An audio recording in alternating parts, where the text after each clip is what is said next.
네, 신지우입니다. 우리나라는 독서량이 OECD 최하위라고 그러죠.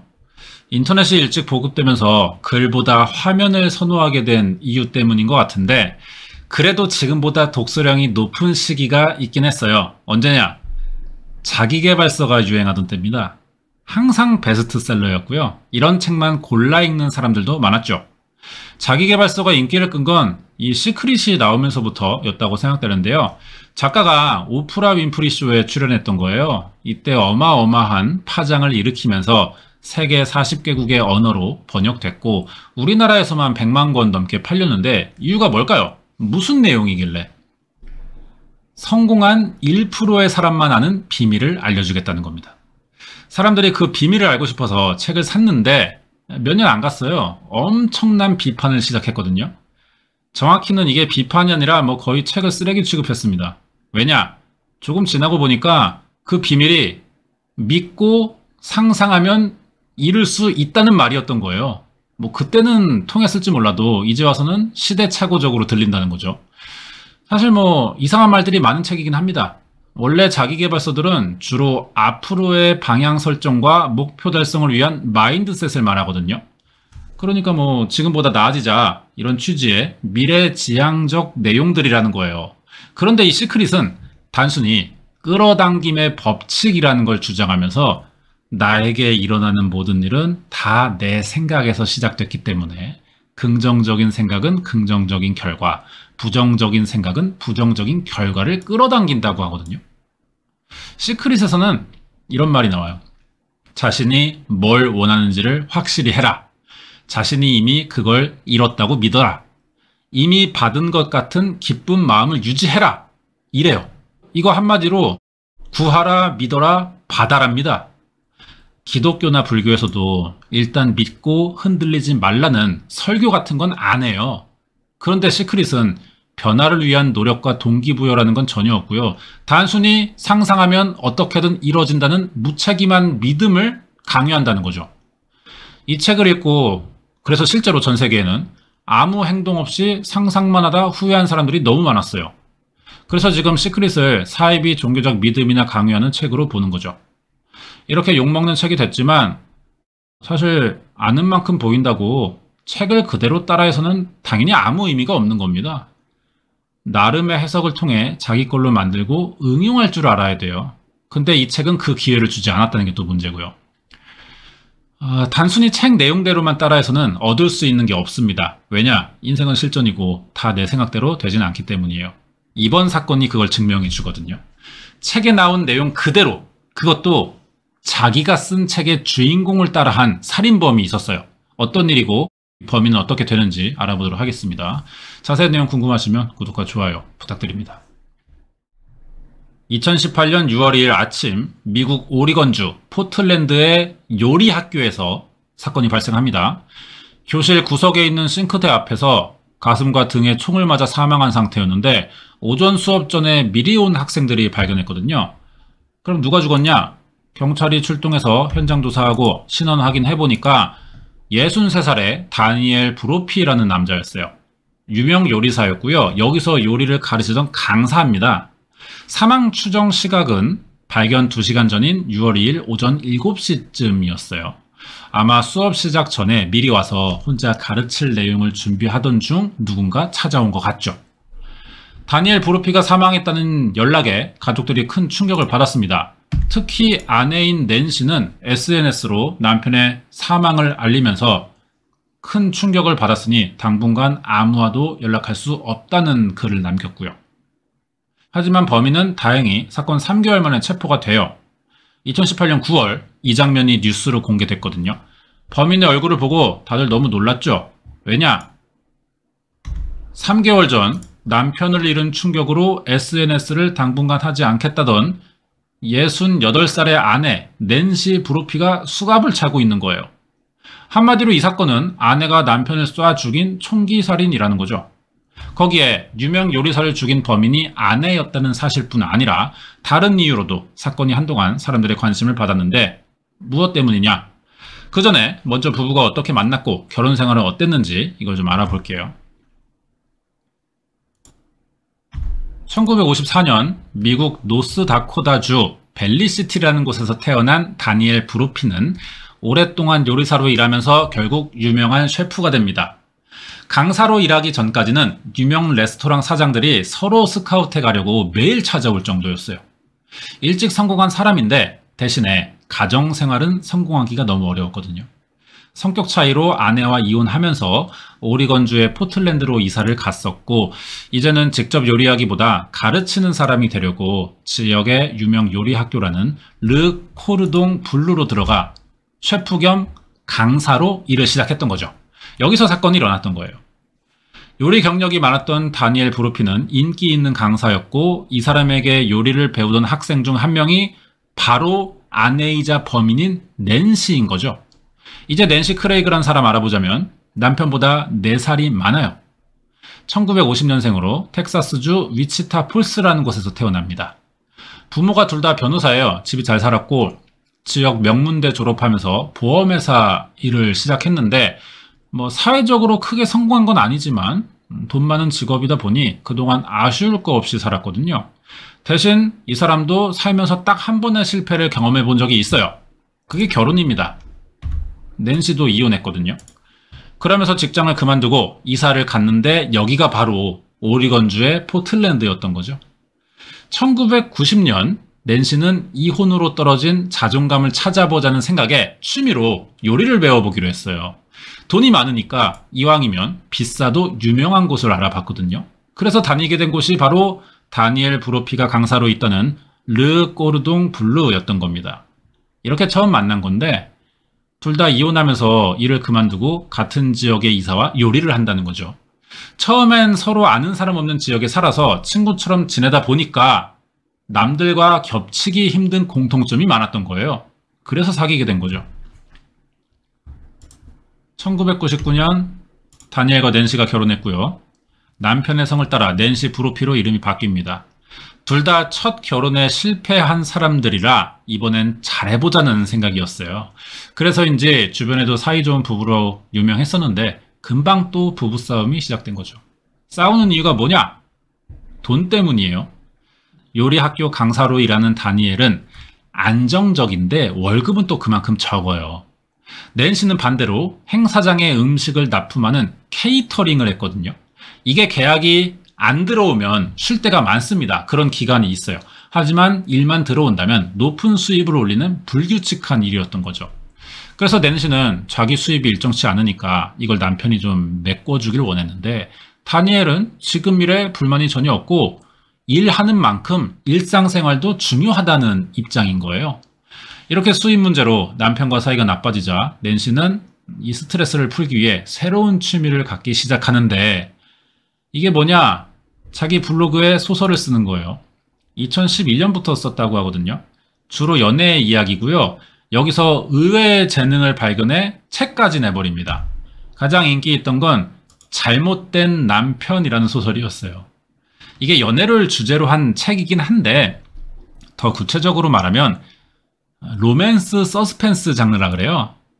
네가 좋고 우리가 사귀고 애틋하고 그러면서 생기는 일이 아니라 살인이나 불륜, 범죄 등의 주제가 섞인 내용이라는 거죠.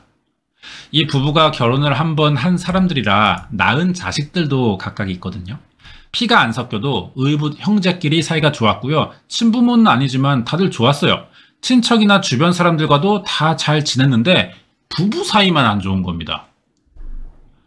잘못된 남편 외에도 마음의 지옥이나 남편 죽이는 방법, 이 책이에요. 이런 것도 냈는데 다니엘은 아내를 어떻게 생각했는지 모르겠지만 낸시는 심각했다는 거죠. 특히 남편을 죽이는 방법엔 남편을 죽이면 결혼 생활에서 벗어날 수 있지만 남은 인생을 감옥에서 보내고 싶진 않다. 분명히 말해주자면 난 점프 슈트도 싫고 주황색은 나와 어울리지도 않는다. 이건 감옥에서 입는 죄수복을 말하는 거죠. 남편이 사망하면 가장 먼저 용의자가 되는 건 아내다. 그래서 아내는 반드시 치밀하고 냉철하며 교활해져야 한다. 나는 사람들이 살인하기 전부터 상대방이 알아서 죽어주길 바란다는 걸 깨달았다. 난 내 집 벽에 튄 피와 뇌 조각들을 생각하고 싶지 않다. 솔직히 난 거짓말도 기억하지 못한다. 하지만 내가 살인에 대해 아는 게 하나 있다면 누구든 충분히 할 수 있다는 것이다. 이런 내용이 있어요. 소설이지만 남편과의 그동안 관계를 봤을 때 평소 어떤 생각을 실제로 해왔는지가 보이죠. 남편 죽이는 방법에는 기억상실증을 주장하는 가난한 용의자와 사라진 흉기, 많은 보험료를 받는 부분이 나오고, 글을 쓰기 시작한 지 7년이 지난 2018년 6월 2일 실제로 다니엘은 낸시가 쏜 총에 맞아 사망을 했던 겁니다. 자기가 쓴 소설의 주인공처럼 살인을 했던 거예요. 자, 그러니까 이건 보험살인이라는 건데 어떻게 가능했느냐? 다니엘 브로피와 결혼하기 전에 낸시는 보험회사에서 일한 적이 있어요. 보험 역간을 잘 안다는 거죠. 경찰이 처음에 사건을 수사하면서 가장 먼저 의심한 것도 이 부분이었습니다. 낸시도 이걸 눈치챘는지 수사 담당 형사를 찾아간 적이 있거든요. 왜 갔냐? 보험회사에 낼 편지를 써달라는 거예요. 무슨 편지를 써주냐? 낸시 브로피는 사건의 용의자가 아니라고 확인해 준다는 내용을 써달라는 거죠. 보험사는 자기가 25년간 같이 산 남편 없이 앞으로 혼자 안전한 노후를 보내길 원하겠지만, 보험금 주겠지만 만약 혹시나 범인으로 의심된다면 보험금은 나오지 않을 테니 만약을 대비하고 싶다는 이유인 거예요. 그러면서 편지를 써주는 대가로 형사에게 4만 달러를 주겠다고 했는데 이게 결정적인 실수였던 거죠. 형사는 이런 행동이 오히려 의심됐습니다. 범인이 아니라면 경찰이 알아서 밝혀줄 문제고 보험금도 그럼 결국은 나올 텐데 굳이 왜 경찰을 찾아와서 거래 형식의 부탁을 하냐는 거예요. 왠지 사건 이후의 뒤처리를 서두르는 느낌이 들었거든요. 그래서 부부의 경제 상황을 알아보니까 다니엘과 낸시가 결혼하고 집 사면서 대출을 받았다는 거죠. 매달 이자를 많이 냈고요. 주변 사람들에게 빌린 돈도 꽤 됐어요. 다니엘은 요리 강사로 일하면서 안정적이긴 했지만 수입은 많지 않았고, 사건 직전에 낸시는 사업에 실패합니다. 그 케이터링. 그래서 수입이 전혀 없는 상황이었거든요. 그러면서도 낸시는 남편 이름으로 여러 개의 생명보험을 들었어요. 당연히 수령이는 자기 이름이었죠. 다니엘이 사망할 경우 낸시가 받는 보험금은 18억 정도인 140만 달러가 넘었습니다. 거기에 사망 현장엔 다니엘의 신용카드와 현금이 그대로 남아있었고요. 학교 안에 사람이 강제로 침입한 흔적도 없었어요. 자, 죽인 사람이 가지고 있던 돈을 원하지도 않으면서 자연스럽게 접근할 만한 건 면식범밖에 없다는 거죠. 면식범의 범행 동기는 크게 원한 치정, 금전이에요. 낸시가 경찰을 찾아가 편지 얘기를 꺼내기 전까지는 이 세 가지 다 의심되지는 않고 있었습니다. 그런데 편지를 써달라는 이상한 말을 하길래 확인해보니까 가장 큰 돈이라는 동기가 있던 거죠. 이제 경찰이 낸시를 찾아갈 차례예요. 사건이 벌어지던 시간에 뭘 했는지 물어봤거든요. 그러자 강아지 산책시키고 집에 돌아왔다고 했는데 같은 시간대에 집 근처 도로 CCTV 확인해보니까 낸시는 르꼬르동 블루 방향으로 운전을 하고 있었어요. 요리학원 주차장엔 낸시의 차가 주차됐다는 기록도 있었습니다. 이제 낸시는 왜 강아지를 산책시켰다고 거짓말했는지 이 이유를 설명할 또 다른 거짓말이 필요해진 거죠. 그런데 마땅한 핑계가 생각나지 않았어요. 그래서 어떻게 했느냐? 사실 그날 아침 일 잘 기억나지 않고 아마 스트레스를 많이 받아 커피를 사러 간 것 같다고 자기가 자기를 추정하는 거예요. 남편이 일하는 요리학교 주차장에 차를 댄 것도 우연이라고 했는데요. 이 정도면 자기도 이상한 대답이었다고 속으로 생각했겠죠. 사실 이런 진술도 필요가 없는 게 결정적으로 집에서 이게 발견됐어요. 9mm 권총이거든요. 다니엘 브로피가 9mm 탄환에 맞았어요. 미등록 총기였고요. 처음부터 추적이 불가능한 조립 키트입니다, 이게. 자, 근데 총은 원래 조립해서 만들죠? 그럼 조립 키트가 무슨 말이냐? 부품을 하나씩 따로 사서 완제품을 만들었다는 이야기예요. 예전과 다르게 밀수하지 않고도 개인이 총을 불법 휴대할 방법으로 많이 쓰이는데 이런 걸 유령총이라고 부르거든요. 하지만 여기에 발사된 흔적은 없었어요. 새 거라는 거죠. 등록된 총이었다면 여기서 의심을 벗을 수도 있었겠지만 경찰은 조립식 키트였다는 점에서 낸시가 같은 종류의 부품을 2개씩 사 조립한 뒤 발견된 건 다루는 연습으로 썼고 범행에 쓴 총은 버렸을 거라고 생각했습니다. 이런 증거들로 사건 3개월 만에 낸시는 남편 살해 용의자로 체포됐던 거예요. 총을 왜 샀는지 물어보자 낸시는 글을 쓰기 위한 소품이었다면서 혐의를 인정하지 않았거든요. 이 당시에 남편에 대한 복수를 주제로 글을 쓰던 중이었고 주인공이 복수를 위해 조립식 총기 부품을 한 달에 하나씩 구입해 결국 완성한다는 내용이라 이 묘사를 사실적으로 해야 할 것 같아서 자기가 먼저 주인공처럼 행동해봤다는 겁니다. 결제는 총을 살 때는 부부가 공동으로 만든 계좌를 이용했고 다니엘도 아는 사실이라 택배가 왔을 때 같이 식탁에 앉아 상자를 열어봤다고도 설명했어요. 경찰이 가장 의심한 경제적인 문제도 다니엘이 은퇴를 결정해 퇴직금으로 대부분 해결했고 금전 상황은 남편이 살아있을 때가 더 좋았다며 자기는 굳이 보험금을 노릴 이유가 없다는 겁니다. 그럼 직접 쓴 남편 죽이는 방법이라는 책 내용 그대로 살인이 일어난 건 어떻게 설명했느냐? 그건 잘 모르겠고 떠오르는 생각을 자기가 글로 적었을 뿐이라는 거예요. 아직 경찰이 남편에게 직접 총을 쐈다는 증거를 보여주지 못하고 있으니까 할 수 있는 말들이겠죠. 여기에 오히려 경찰이 증거도 없으면서 자기 결백을 믿어주지 않고 사건 당일 학교 근처엔 수상한 사람도 있었지만 총이나 보험금 같은 정황만으로 자기를 범인 취급하다는 게 불쾌하다는 반응이었거든요. 사실 낸시의 말도 그렇게 모순되지는 않아요. 핑계처럼 들리지만 당연히 경찰은 모든 걸 증거로 말해야 됩니다. 이걸 못하고 있는 게 사실이고요. 하지만 2022년 6월 이대로 재판이 열려버리는데요. 사람들은 낸시가 남편 죽이는 방법을 썼다는 이유로 이 책은 일종의 살인 가이드북이고 분명 사건과 관계가 있어 보이니 증거가 될 거라고 생각했지만 예상과 다르게 법원은 이 책은 사건과 관련이 없다고 판단합니다. 왜냐? 공정한 판단이 요구되는 배심원들에게 잘못된 편견을 심어줄 수 있고 법원은 낸시의 글을 홍보해줄 수 없다는 이유 때문이에요. 이제 상황이 조금 낸시에게 유리하게 돌아가는 것 같죠. 그러자 남편이었던 다니엘은 친절하고 똑똑하고 겸손했다. 우리는 25년간 결혼 생활 동안 한 번도 크게 싸우지 않았고 서로를 의심한 적도 없다. 항상 서로의 부족한 점을 채우며 살았다. 나는 다니엘에게 첫눈에 반했고 그때부터 지금까지 계속 사랑해왔다면서 눈물로 무죄 호소인이 됐어요. 그런데 이날 재판을 본 12명의 배심원은 다 유죄를 선고합니다. 판사는 낸시 브로피에게 불법 총기 소지와 2급 살인의 혐의를 적용했어요. 25년간 가석방이 불가능한 종신형을 선고했죠. 2급 살인은 살인을 계획하지 않았거나 직접 살해 의도가 없는 상황에서 일어난 우발적인 범행을 말하거든요. 그러니까 법원은 일부러 계획하지는 않았지만 우발적으로 총을 쐈을 거라고 판단했던 거예요.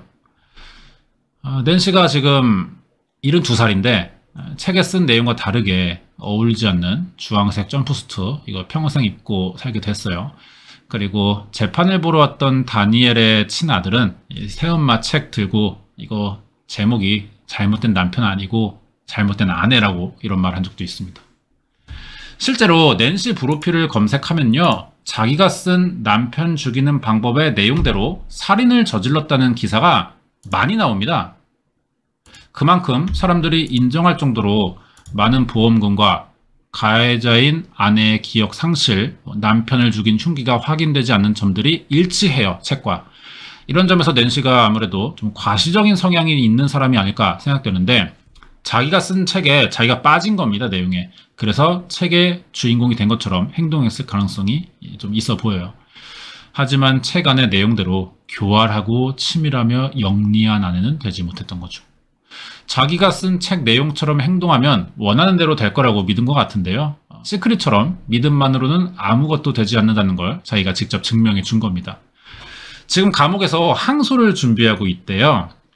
그러면서도 또 작가랍시고 새 작품을 구상 중이라는데 이 사람은 자기가 처한 상황을 책으로 쓰려는 경향이 있죠. 다음 책은 아무래도 좀 억울하게 누명을 쓰고 감옥에 들어간 아내의 슬픈 이야기는 되지 않을까 좀 이런 생각이 듭니다. 여기까지예요.